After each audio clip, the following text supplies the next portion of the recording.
Hey, Viking fans, this is Keith Millard, and you are listening to the One Bar and Lupicus Show. Go Vikes! All right, welcome back to the One Bar and Lupicus Show. I am One Bar, and Vikings bring in a new wide receiver. I know Lupicus touched on it just a little bit in his episode yesterday, but let's get to know Mr. Warren Jackson, your brand new shiny Vikings wide receiver. Warren Jackson, undrafted free agent, had a little stint with the Denver Broncos and is now officially a Minnesota Viking, went to Colorado State. His big intrigue is his size at that big, towering 6'6". Is it just me? I love tall receivers. I love tall receivers. I love tall tight ends. I love tall offensive linemen. I don't know what it is, but just the intimidating factor of them towering over opposing defenders gets me very, very excited. Before we get into Warren Jackson, remember, subscribe to the channel, like the video. Let's get to 4,000 subs. And Lupicus and I will be doing that hashtag swag giveaway this week. We're gonna give it away a handful of things. We're not just gonna do one because that is boring and that is lame.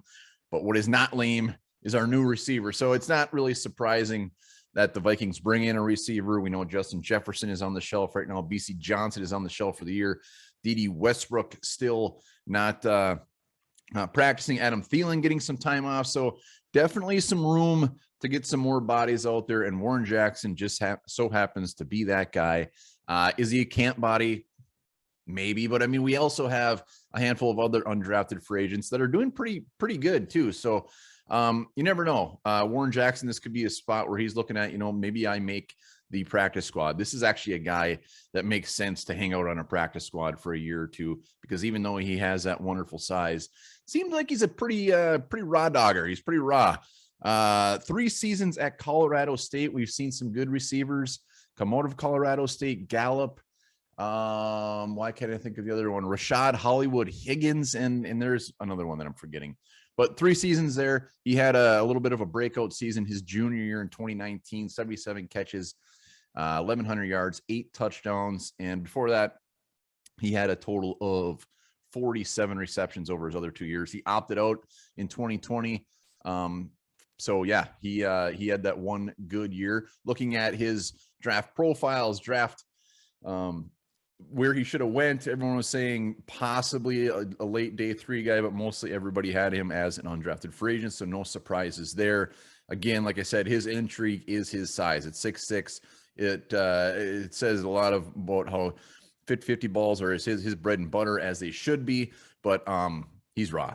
He's definitely raw. His route running's raw. He's not the fastest guy.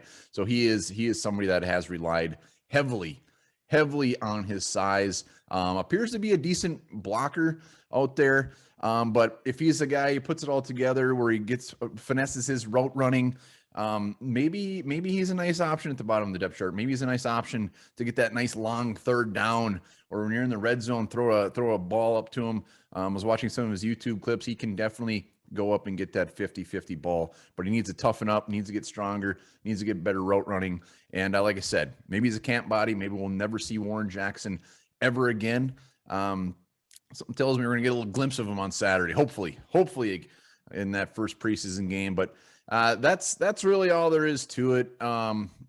We'll see what happens, but I don't count out anybody, especially when it comes to receivers and the Vikings. We know that they have kept undrafted guys in the past, and like I said, best case for him, maybe he gets a shot at the practice squad this year, because I do love those tall wide receivers. Let me know what you think about Warren Jackson coming to the team. Is his name going to be up in that Ring of Honor someday, or are we going to see him getting released in 2 days?